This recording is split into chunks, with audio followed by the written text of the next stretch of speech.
আসসালামু আলাইকুম রহমতুল্লাহি ওয়া বারাকাতুহু। আমার নাম মোহাম্মদ মুবাশশির ইসলাম এবং আমার সাথে আছে আমার বড় ভাই মুসাব্বিরুল ইসলাম। তো আজকে আমরা যে বই আপনারা বলেছি আগে ক্লাস 7 এর ইসলাম শিক্ষা বই থেকে আমরা কিছু প্রশ্ন করব।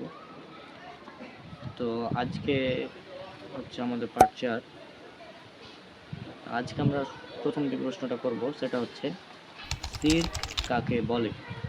শিরক হলো আল্লাহ তাআলার সাথে কাউকে অংশীদার সাব্যস্ত করা। হ্যাঁ, আর যে ব্যক্তি শিরক করে তাকে কি বলা হয়? মুশরিক। বড় শিরক প্রধানত কয় প্রকার? বড় শিরক প্রধানত 3 প্রকার। হচ্ছে আল্লাহ তাআলার সত্তার সাথে অংশীদার করা, অর্থাৎ আল্লাহ তাআলার পুত্র আছে, স্ত্রী আছে, নাউজুবিল্লাহ এরকম বিশ্বাস। তারপরে হচ্ছে আল্লাহ তাআলার ইবাদত শিরক করা, মূর্তি পূজা করা। তারপরে আল্লাহ তাআলা গুণাবলীতে শিরক করা, সেটা হচ্ছে আল্লাহ ব্যতীত অন্য কোনো জিনিস ও সব কিছুর মালিকের বিশ্বাস করা।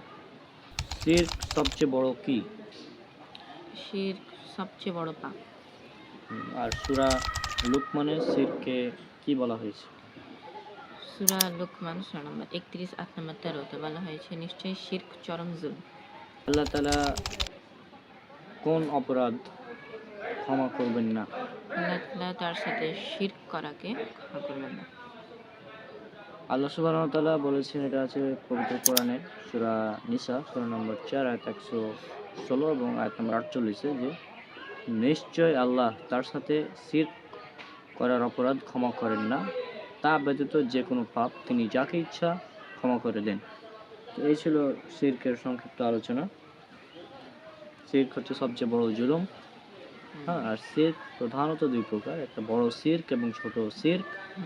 আর বড় শিরক আবার 3 প্রকার, সেটা হচ্ছে একটা হচ্ছে তাওহীদুর রুবুবিয়্যাতে শিরক, তাওহীদুল উলুহিয়্যাতে শিরক এবং তাওহীদুল আসমা ওয়াস সিফাতে শিরক।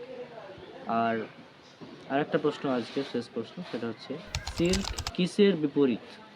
শিরক হচ্ছে তাওহীদের বিপরীত।